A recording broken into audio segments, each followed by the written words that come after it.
매일 아침을 뉴스로 깨웁니다. YTN 라디오 김호성의 출발 새아침. 여러분 안녕하십니까. 출발 새아침 김호성입니다. 제가 교육부 출입기자를 했을 때 당시에 안병현 교육부총리는 이런 말을 자주 했습니다. 그 어떤 학생도 교사의 질을 능가할 수 없다. 글쎄요, 20세 이하 축구 대표팀 BTS 같은 월드스타를 배출하는 것을 보면서 요즘처럼 청출어람이 대세인 시대에는 어울리지 않는 말일 수 있겠습니다만은 예체능계가 아닌 일반 고등학교에는 여전히 울림이 있는 얘기가 될 수 있겠다 싶습니다. 자율형 사립고등학교 이른바 자사고 이슈가 교육계 논쟁 중심에 떠올랐습니다. 전북 전주 상산고와 경기 안산 동산고가 재지정 평가에서 기준 미달 점수를 받았습니다. 두 곳 가운데 한 곳은 그 유명한 수학의 정석 저자 홍성대 이사장이 세운 학교입니다. 이분을 인터뷰한 적이 있습니다. 대입수능 등급제 도입 논의가 한창일 때였습니다. 자신이 설립한 학교를 막 자사고로 운영하기 시작한 시점이었어요. 이렇게 말했습니다. 교육 현장은 다른 거 없습니다. 결국 훌륭한 선생님들이 훌륭한 학생을 만듭니다. 고교 서열화를 조장해서 공교육을 파괴한다. 미래인재 양성을 위해 학부모와 학생의 학교 선택권을 존중해야 한다. 자사고를 바라보는 엇갈린 시선, 그 어디쯤엔 분명히 또 다른 생각을 가진, 시각을 가진 선생님이 계실 텐데 왠지 그분들이 보이지 않습니다. 자사고든 일반고든 분명히 계실 텐데 말이죠. 내가 왜 이 책상 위에 섰는지 아는 사람, 사물을 다른 각도에서 보려는 거야. 죽은 시인의 사회 키팅 선생님 어디 계시는지요. 학생들에게 중요한 건 학교보다 선생님 아니겠습니까? 6월 21일 금요일입니다. 지금 출발하겠습니다.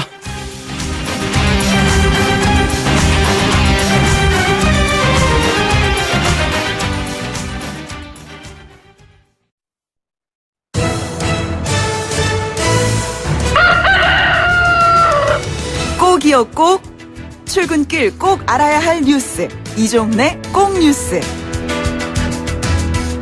네, 오늘 꼭 아셔야 하는 뉴스 정리해보겠습니다. 시사평론가 이종훈 박사 나오셨습니다. 어서 오십시오. 네, 안녕하세요. 예, 시진핑 중국 국가주석이 북한에서 아주 크게 환대를 받는 모습이 완전 화면에 자세하게 나오더라고요. 네, 문재인 대통령이 가셨을 때보다 확실히 더 그 의전에 신경을 쓰는 것으로 네네. 이렇게 좀 확인이 됐죠. 눈으로 보기에도. 예. 어제 이 시 주석 부부 이 오전 11시 40분께 순안공항에 도착을 했고요. 그 김 위원장 부부가 직접 영접을 나갔죠. 네네. 공항에서 환영식 가졌고 여명거리 앞에서 이 무게차로 갈아타고 거리 퍼레이드를 했습니다. 그리고 이 김일성 주석과 김정일 전 국방위원장 시신이 있는 금수산 태양궁전에서 다시 한번 환영식을 더 했어요. 네. 예, 이 자리에 뭐 북한의 이 권력층들이 다 총출동을 했죠. 그 뒤에 이제 정상회담을 가졌고 환영 만찬 대집단 체조 관람순으로 이렇게 일정이 이어진 것으로 이렇게 전해지고 있습니다. 예. 예, 어제 정상회담에서 김정은 위원장이 과연 어떤 이야기를 했을까 이게 관심사인데 일부는 알려지고 있습니다. 네네. 조선은 인내심을 유지할 것이다. 이게 이제 뭐 본인 의중을 얘기하는 거 아니겠습니까? 예. 그러니까 일단 그 대화 국면을 이어가겠다라는 것으로 읽힙니다. 판은 깨지 않겠다. 네네. 이렇게 읽히고요. 오늘은 평양 모란봉 구역에 있는 조중 우이탑을 방문할 예정입니다. 그런데 미국 정부는 지금 시 주석 방북을 앞두고 좀 경고의 메시지도 함께 지금 보내고 있는 그런 상황인데요. 예. 대북 제재를 위반한 러시아 금융회사를 제재를 했죠. 그와 더불어서 뭐 어제 그 2019년 인심 실태 보고서를 내놨는데 예. 뭐 해마다 내놓는 것이긴 합니다. 하지만 북한과 중국을 여전히 최하위 등급 3등급으로 분류한 그런 보고서를 내놨고요. 네네. 이런 속에 지금 미국 방문 중인 이도훈 외교부 한반도 평화교섭본부장은 북한에 있어 지금은 놓쳐서는 안 되는 황금의 기회다. 그러니까 남북 정상회담에 응하라는 촉구 메시지 아니냐라는 예. 분석이고요. 또 이 문정인 대통령 통일외교안보 특보도 지금 미국 방문 중인 상황인데 지난해 5월 26일 원포인트 정상회담을 판문점에서 했을 때 북측에서 20시간 전에 알려줬다. 네. 그러니까 20시간만 있다면 두 정상이 판문점에서 만날 수 있는 것 아닌가라고 이야기를 했고요. 꼭 북측에서 트럼프 대통령의 방한 전에 남북 정상회담을 해야 한다라고 강조를 했는데 네. 이거 역시 북측에 좀 메시지를 던진 거 아니냐 뭐 이런 얘기인데요. 김정은 위원장이 응할지 두고 봐야 할 것 같습니다. 뭐 전격적으로 이루어질 가능성도 여전히 그러면 있다고 봐야 되겠네요. 그렇게 보입니다. 예. 그리고 이제 북한 어선 사태 어제 뭐 굉장히 이 이슈가 컸던 것 같은데요. 여전히 오늘까지 이어지지 않나 싶고요. 정경도 국방부 장관이 대국민 사과를 내놨고 청와대도 해명을 하고 뭐 계속 이렇게 확산되고 있는 것 같습니다. 네. 청와대 해명이 지금 이제 또 다른 관심을 지금 모으고 있는 상황입니다. 지금 뭐 당일 있었던 그 상황에 대해서는 뭐 이제 국민들이 다 알게 됐죠. 예. CCTV 뭐 영상까지 다 공개가 됐기 때문에 어제 일단 뭐 정경도 국방부 장관이 이 북한 소형 목선 상황을 군은 엄중하게 인식하고 있으며 국민 여러분께 깊은 사과의 말씀을 드린다라고 예. 밝혔고요. 이낙연 국무총리도 역시 사과의 말을 남겼습니다. 문재인 대통령도 어제 오후에 그 비공개로 국가안보실 관계자들 참여하는 회의를 주재를 했다고 합니다. 네네. 그러면서 이제 우리 쪽으로 오는 과정에서 제대로 포착하지 못한 부분, 경계하지 못한 부분, 예. 또 이후에 제대로 보고하고 국민들에게 제대로 알리지 못한 부분에 대해서 문제점이 없는지 철저히 점검해 달라라고 지시를 했다고 합니다. 예. 이제 그 이후에 이제 청와대가 좀 설명을 내놨는데, 국방부가 해경의 보고를 받고도 지금 약간 내용을 좀 달리 발표한 부분이 좀 논란이 되고 있는 건데, 네네. 이게 내용을 바꾸거나 축소하려 한 것은 아니다라고 이제 해명을 했고요. 그러면 청와대는 무엇을 했느냐라는 질문도 있었는데 최초 해경으로부터 보고를 받았고 여러 정보를 취합해 매뉴얼에 따라 해경이 보도자료를 내도록 조치를 취했다라고 예. 밝히고 있습니다. 네네. 그러니까 축소 발표 지시 이런 거는 청와대가 하지 않았다라는 이제 걸 분명히 한 건데 그런데 지금 뭐 군 출신의 그 청와대 행정관이 이 국방부 브리핑 당시에 좀 이례적으로 참석했던 것으로 또 알려지고 있습니다. 예. 그래서 이 청와대 관련 부분에 대해서 지금 뭐 또 다른 지금 이제 여러 가지 뒷말들이 지금 나오고 있는 예. 상황입니다. 자, 오프닝에서 잠깐 뭐 언급했습니다만 그 자사고 이슈가 지금 교육계 좀 논쟁거리 중에 하나예요. 네. 그런데 이번에 지정 취소된 학교 같은 경우에 절차가 문제가 있다 이런 얘기가 나오고 있는 모양입니다. 그렇습니다. 그러니까 전북교육청이 기준점으로 제시한 80점에서 0.39점이 미달해서 이번에 이제 탈락한 거 아니겠습니까? 네네. 문제는 지난 연말 교육부가 이 기준 점수를 70점으로 제시를 했고 예. 다른 지역은 이 기준을 따랐다는 거죠. 그런데 전북교육청만 10점을 높여서 판정을 내린 겁니다. 80점으로요? 예. 네. 그러니까 이게 지금 굉장히 형평성을 잃은 거다라고 하는 게 학교와 학부모 측에서의 지적입니다. 네네. 뭐 상당히 합리적인 지적이라고 저는 생각이 되고 이게 앞으로도 계속 논란이 될 것 같습니다. 예. 법적 공방으로도 좀 이어질 조짐인데 남은 절차는 청문 그리고 교육부 장관의 동의입니다.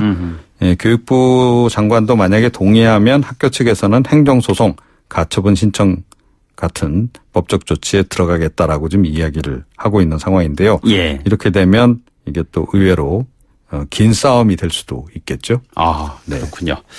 저희 그 딸 아이의 가까운 친구가 고등학교 진학했을 때 여기를 간다고 해서 떨어져갖고 너무너무 아쉬워하고 뭐 울고 막 그랬었던 기억이 나네요. 전국에서 이제 지원하지 않습니까? 그렇죠. 그래서 예. 이게 전국적인 이슈가 좀 돼버렸습니다. 알겠습니다. 오늘 말씀 여기까지 듣죠. 고맙습니다. 네. 지금까지 이종훈 시사평론가였습니다.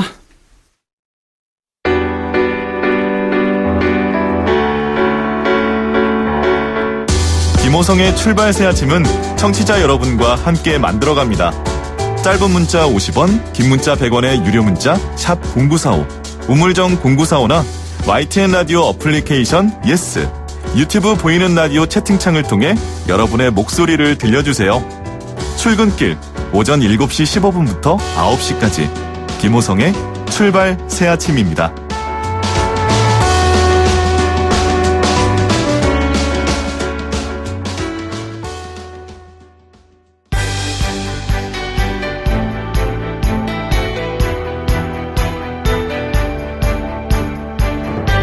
한국 정치를 풀어내는 토론 사이다. 한국 정치를 풀어내는 토론 사이다.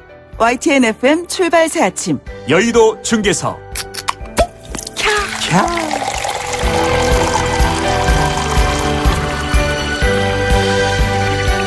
예, 한국 정치를 풀어내는 토론사이다 여의도 중계석 시간입니다. 여의도 정치 상황 누구보다도 명쾌하게 풀어주시는 두 분 오셨습니다. 더불어민주당의 강병원 의원 나오셨습니다. 안녕하십니까? 예, 안녕하세요. 서울 은평을 국회의원 강병원입니다. 자유한국당의 백승주 의원 나오셨습니다. 어서 오십시오.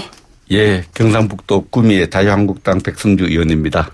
예, 조금 전에 그 백 의원께서 이 토론사이다 사이다는 아주 시원한 소리도 좋고 그렇다는데 정작 먹는 사람은 이거 그 당뇨가 있는 사람은 안 좋은데라고 얘기하셨는데 말이죠. 아주 시원한 그 토론을 기대하는 겁니다. 뭐 지금 드린 곳은 사이다가 아니라 또 그냥 물이잖아요. 사이다가 많이 마시면 사이다 해사면 좋겠죠. 그 시민들이 가면은 좀 더 타프하게 해라는 주문도 있지만 예. 격조 있게 토론을 해주면 좋겠다 이런 분들이 더 많은 것 같아요. 예, 여의도를 바라보는 그 청취자분들이 좀 답답하셔서 그래요. 왜냐하면 국회 문을 여는 것 같은데 또 뭐 반쪽 국회 아니냐, 개점 휴업 아니냐, 한국당이 들어와줘야 되는데 이런 걱정하시는 분들이 많다는 얘기입니다. 어떻게 하실 겁니까? 예, 그런 분도 계시고 네네. 어떤 분은 지금 들어가서 뭐 할 거냐, 뭐 얻을 거냐 이런 분도 계신데 어쨌든 지금 여야 지도부가 인내를 갖고 서로 협상 중에 있으니까 예. 어쨌든 합의하에 네네. 국회가 정상화되기를 기대합니다. 예. 이렇게 하려면은 가진 쪽에서 좀 양보해야 돼요. 네네. 민주당이 집권 여당입니다. 예. 우리 국회 역사를 보면은 집권 여당이 계속 좀 베풀고 양보하고 또 그렇게 해왔습니다. 그런 네네. 아름다운 전통 미풍양속을 현 민주당이 그걸 잘 모르는 것 같아요. 그 미풍양속을 좀 지켰어. 진짜 모르시는 거예요, 강 의원님? 잘 알고 있습니다. 네네. 그런데 제가 봐서는 국회를 정상화하는데 저는 어떤 조건을 누가 들어줘야 되고 명분을 마련해줘야 되고 체면을 채워줘야 된다. 이건 저는 옳지 않다고 봅니다. 예. 원래 국회라는 거는 국회의원이면 당연히 해야 되는 게 국회에서 일하는 거 아니겠습니까? 네네. 의무사항입니다. 특히 이제 6월 국회 같은 경우는 또 국회법에도 정해져 있는 임시의 기간이거든요. 저는 그래서 지금 정말 이렇게 여당으로서 받아들일 수 없는 패스트트랙 철회와 사과라는 그 전제 조건을 포기하지 않고 계시는데요. 저는 이것을 저희 여당에서 철회하고 사과할 일이 없습니다. 예. 그렇기 때문에 더 이상 그냥 조건 없이 국민을 위해서 민생을 위해서 야당이 그냥 국회의원으로 할 일을 하는 겁니다. 저는 네네. 그게 지금 가장 박수받을 일이라고 생각을 하고요. 예. 특히 이제 경제 어려움에 대해서 많은 국민들 얘기하고 있고 한국당도 많이 그런 부분을 우려해 왔지 않습니까? 네네. 그렇다 그러면은 추경 처리하는데 우리 한국당이 앞장서겠다라고 예. 했을 때 저는 국민들에게 다 박수받을 것이라고 생각합니다. 근데 추경 이슈도 있고 또 청문회 이 이슈에서 과연 한국당 들어와가지고 국회가 또 원활하게 또 운영이 될까 이 걱정하는 분들도 많이 있잖아요.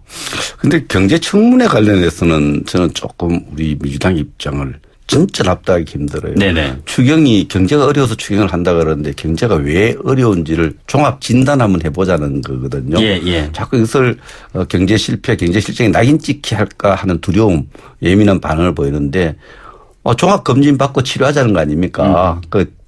제대로 진단해서 경제청문회는 민주당이 잘해왔다고 주장하는 부분은 잘해왔다는 대로 주장을 하고 또 국회의 다른 시각에서 그 문제점을 지적하면 그것을 받아들여서 그 내용을 추경에다가 이렇게 반영하면 추경 심사에 반영하면 되거든요.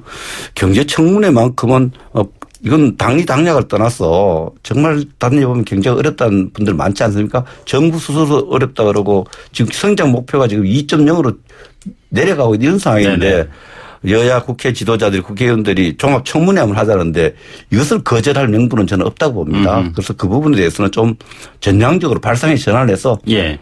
서로 누구 골탕 먹이고 덕 보고 이런 차원이 아니라 대한민국 경제 무너져 내려가는 대한민국 경제를 종합 진단하는 차원에서 저는 받아들여야 된다고 생각합니다. 예. 알겠습니다. 뭐 추경 연관된 경제 청문회 말씀하셨는데요. 요즘에 그 세간에 관심 끌고 있는 것은 윤석열 차기 검찰총장 후보자. 자, 중립성, 정치적 중립성 말씀드리는 겁니다. 그리고 공정성 지킬 적임자라고 보시는지요? 자, 강 의원님 먼저. 예. 예, 저는 어쨌든 서울중앙지검장으로서 역할을 할 때 네. 어쨌든 그 지도력이라든지 개혁 의지로 국정농단과 적폐청산 수사를 성공적으로 저는 이끌었다고 봅니다. 예. 그런 의미에서 검찰 내에서도 지도력이나 국민들 내에서 신망도 높았던 검찰총장 후보자가 아닌가 예. 생각이 듭니다. 저는 왜 이게 중요하냐면요. 이제 검찰총장이 과연 어떤 역할을 해야 되느냐. 그 조직의 논리에만 충실할 것인지 네네. 아니면은 또는 이제 정치검사로서의 역할에 대한 많은 우려들을 국민들이 하고 있는 것 아닙니까? 예. 근데 이제 서울중앙지검장 시절을 보면은 당시 국민들이 요구했던 거는 촛불혁명으로 새로운 정부를 만들었고 네네. 이 도대체 우리 대한민국의 이 국정이 농단됐던 것들 이 적폐들에 대해서 준엄하게 검찰이 칼을 뽑으라 하라는 것 아니겠습니까? 예, 예. 그런 의미에서 국민의 목소리에 충실하게 응했던 서울중앙지검장이 윤석열 지검장이 아닌가 저는 생각이 네네. 듭니다. 저는 그런 의미에서 이 검찰총장으로서 이제 검찰이 에게 우리 국민들이 요구하는 바가 무엇인지 제대로 인식하고 그것을 해나갈 적임자가 네네. 이 지명 후보자가 아닌가 생각이 듭니다. 그래서 상당히 기대를 하고 있습니다. 예. 정권의 가장 쟁점될 사안은 한국당은 무엇이라고 보고 계시는지요? 아무래도 지금 윤석열 그 내정자를 이제 지명한 것이 대통령이 지난 2년간의 서울지검장이었던 여러 가지 일한 부분에 대해서 대통령의 정치적 의지 네네. 이런 부분을 잘 뒷받침했다 이렇게 예. 판단해서 안 했겠어요.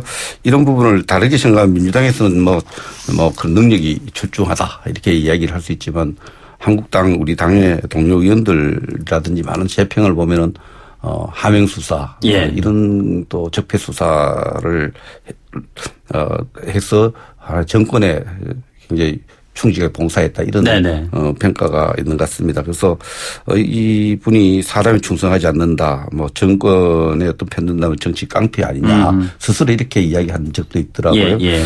그래서 저는 뭐 수사 능력 2년간 잘 했는데 새로운 적폐가 많이 쌓였잖아요. 네네. 그 능력을 가지고 새로운 적폐 수사에 좀 만약에 청문회를 통과한다면은 새로운 적폐 수사에도 그 능력을 좀 발휘를 좀 잘 해줘야 된다 이렇게 생각을 합니다. 아무튼 정치적 중립성이 이미 내정 단계에서 이렇게 제기된 경우는 드뭅니다. 야당으로부터 이 부분에 대해서 본인도 임명한 사람도 많은 생각을 하고 생각을 해야 될 사안이다. 왜 이런 평가가 나오는지에 대해서 아무 일도 없는데 이렇게 부정적인 평가가 나오겠어요? 예. 이런 부분들을 우리 청문회에서 청문위원들이 꼼꼼하게 따질 거로 봅니다. 정치적 중립성 관련해서 강 의원님 뭐 특별한 코멘트 하실 거 있으신지요?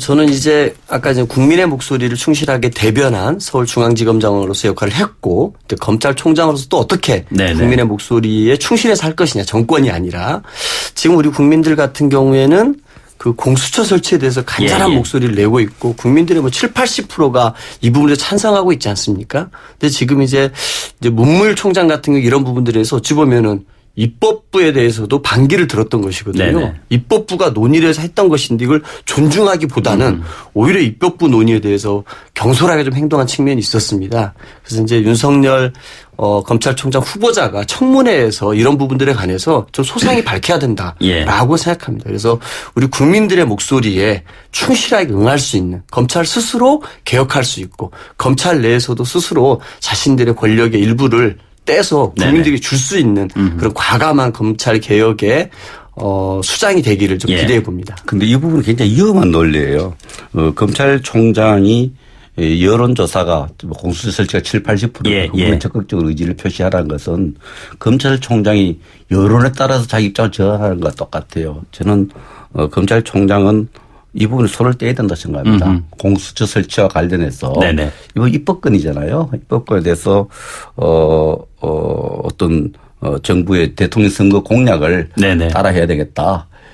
이 여론조사 지금 믿지는 않습니다. 예. 무슨 객관적 근거를 갖고 조사가 했는지 모르지만 공수처 설치와 관련된 이런 여론조사에 맞춰서 자기의 어떤 그런 제도 변경 입법에 대한 태도를 정한다는 건 굉장히 네네. 위험하다. 여론 따라 수사해야 됩니까? 여론 따라 제도를 만드는 건 아니고요. 이런 부분은 물론 좋은 뜻으로 선의로서 말씀을 하셨을지 모르지만은 검찰총장이 공수처 여론 지지가 70%다. 그래서 밑에 만약에 거기에 좀 더 비판적인 목소리를 가진 내부 조직을 장악해가지고 밀사불란하게 그런 정부 대통령 선거 공약 따르는 제도를 따르라. 이거 말도 안 되는 우리가 기대다. 그 부분에서는 검찰총장 손을 떼고 입법권 아닙니까? 입법권을 존중하는 기본 태도를 가지고 그게 바로 정치적 중립성이다 이런 네네. 생각을 합니다. 예.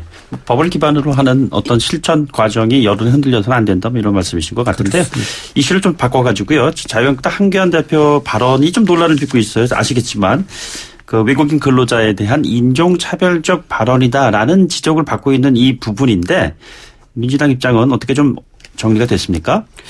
저는 좀 외국인 노동자에게 최저임금을 차별해서 적용하자는 말을 네네. 정확히 황교안 대표가 했습니다. 예. 그런데 어제 얘기하는 걸 들어보니까 이런 거에 대해서 여야를 가리지 않고 비판을 했지 않습니까? 전문가들도 그렇고. 왜냐하면은 우리의 근로기준법이나 ILO 노동협약 같은 데 보면은 국적이나 인종을 가지고 사람을 차별해서는 안 된다라고 예. 차별금지 조항이 명확하고 이거는 인간에 대한 어떤 기본적인 상식적인 사안이라고 봅니다. 네네. 근데 이런 것에 대해서 황교안 대표를 비판을 했더니 오히려 의도를 가지고 본인을 정치적으로 공격한다라고 예.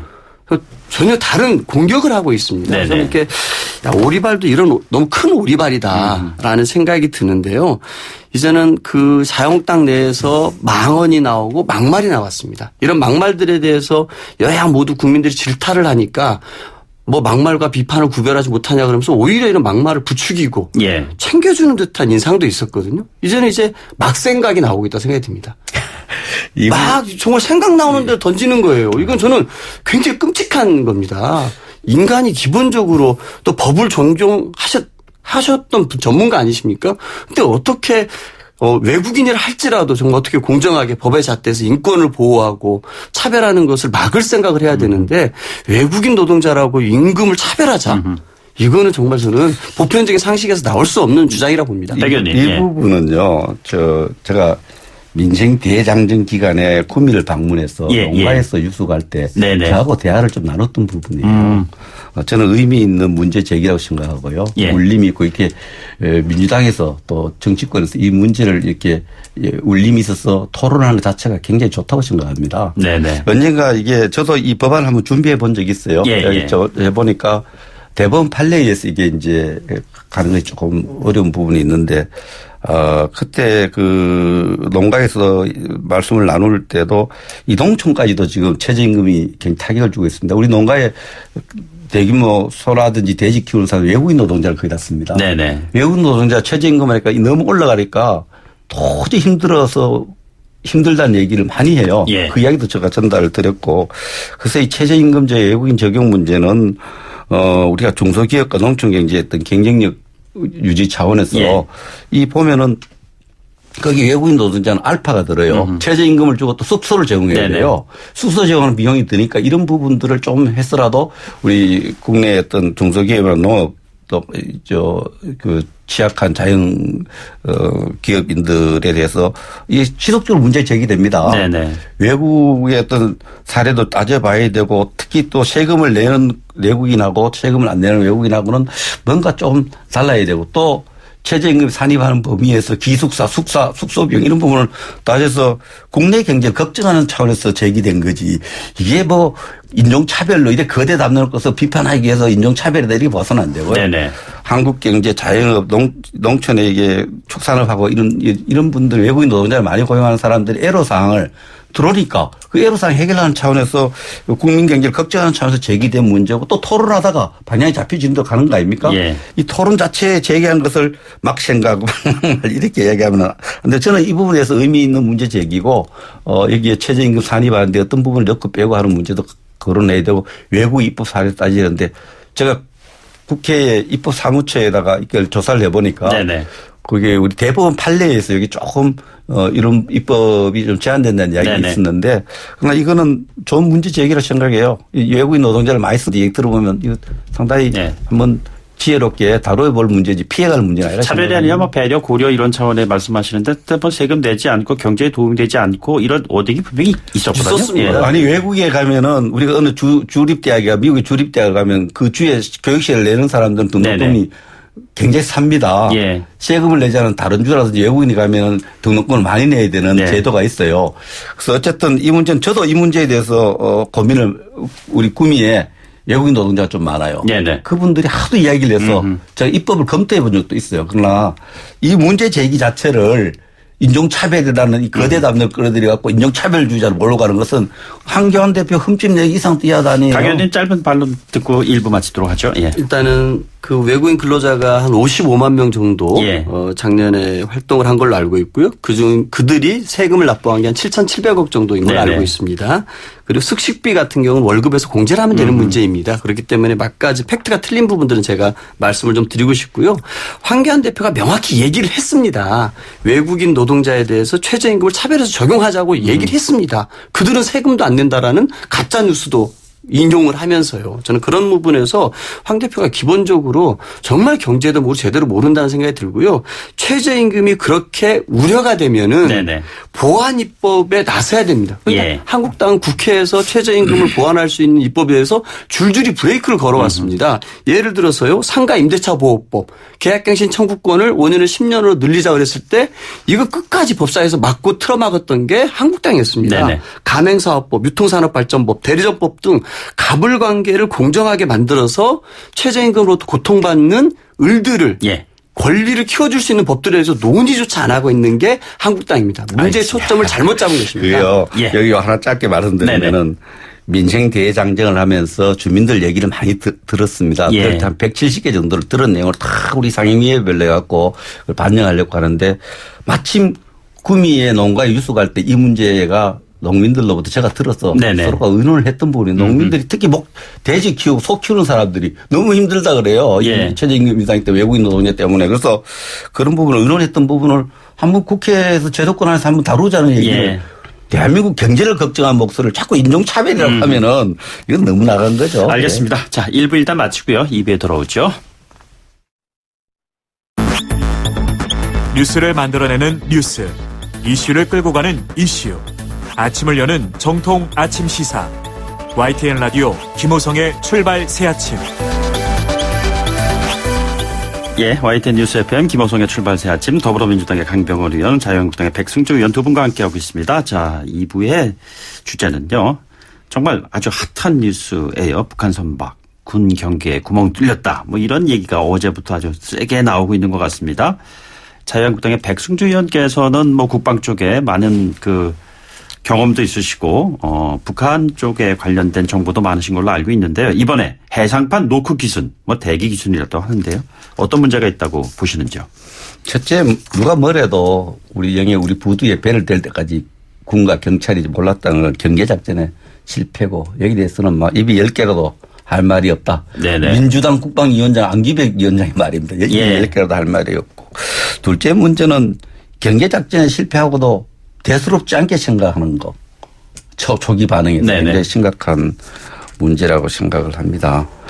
그리고 지금 오늘 아침에 이제 제기된 문제들이 이제 국방부 장관과 총리가 어제 이제 사과를 했어요. 축소 예고한 부분에 대해서 사과를 하고 철저히 책임을 따지겠다 했는데 오늘 저는 아침 뉴스를 보고 정말 깜짝 놀랐습니다. 청와대 행정관이 네네.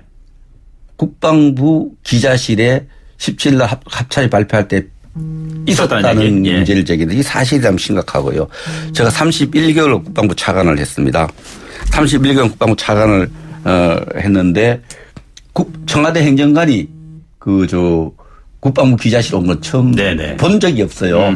만약 이것이 사실이라면은 초기 대응 과정에서 본 축소 왜곡에 청와대 행정관의 일정한 역할과 무슨 관여가 있었다면 이건 심각한 문제예요. 예, 예. 그리고 더 심각한 문제가 이게 해양경찰청이죠. 삼척에 있는 해양경찰청에서 이게 위기관리 매뉴얼에 보면 한 10개 기관이 동시에 전파로 돼 동파라 그러는데 네네. 청와대 NLC 위기관리센터라든지 청와대 총리실 뭐 국정원 전부 상황을 같이 전파하는데 6시 50분에 전파한 내용이 오늘 언론에 보도됐어요. 삼척경찰청에서 보낸 이 내용하고 국방부 초기에 발표한 내용, 합참 공보관이 발표한 내용 완전히 달라요. 많이 축소 왜곡된 부분이 있어서 예.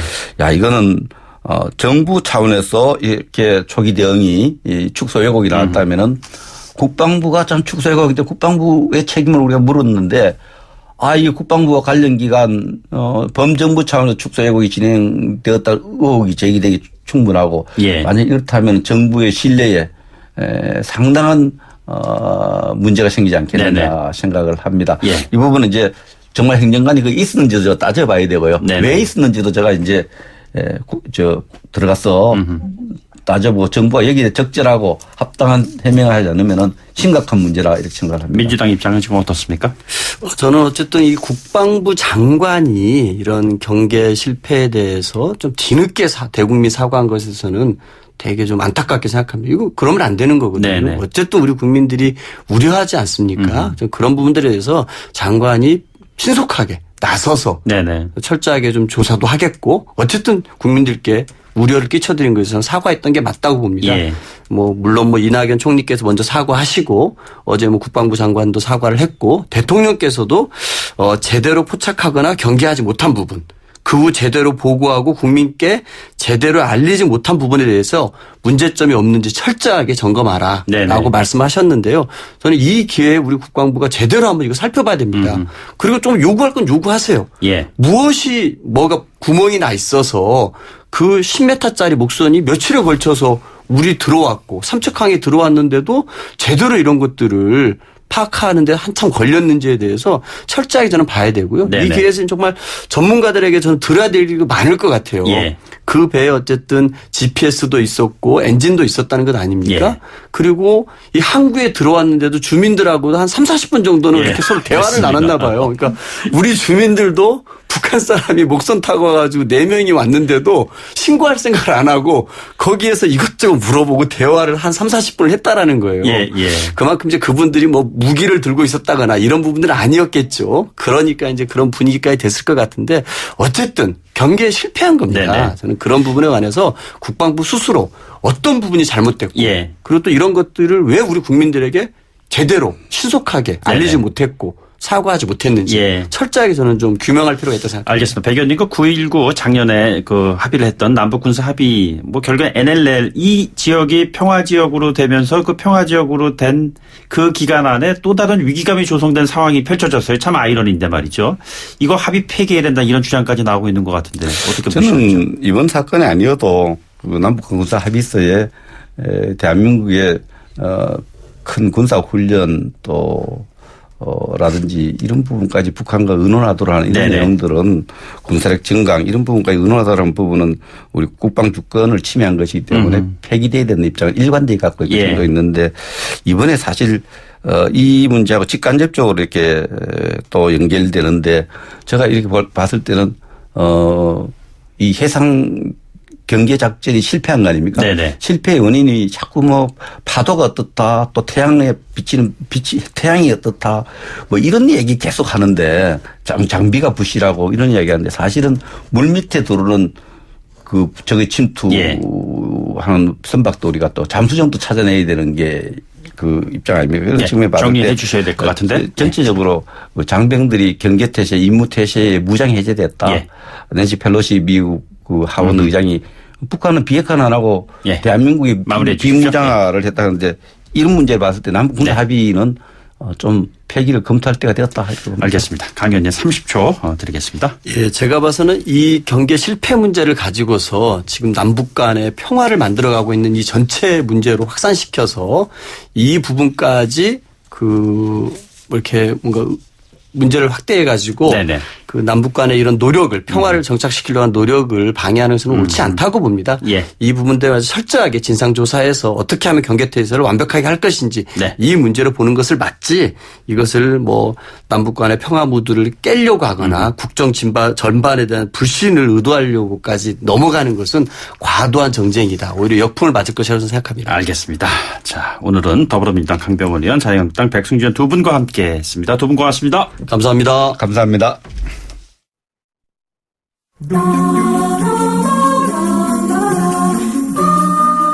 김호성의 출발새 아침과 함께하는 위클리 시사 퀴즈. 정답자 중 추첨을 통해 소정의 선물을 보내드립니다. 이것은 국민이 직접 부적격한 국회의원을 임기 중에 소환하여 국민투표를 통해 파면할 수 있게 하는 제도를 말합니다. 최근 국회 파행이 장기화되면서 일하지 않는 국회를 더 이상 지켜볼 수 없다는 여론과 함께 이것을 도입해야 한다는 목소리도 함께 커지고 있습니다. 이것은 무엇일까요? 1번 국민소환제, 2번 국민소화제. 짧은 문자 50원, 긴 문자 100원의 유료 메시지 샵 0945 우물정 0945로 보내주시면 됩니다. 김호성의 출발 새아침 2부 여기서 마치고요. 잠시 후 8시 10분 3부에서 만나요.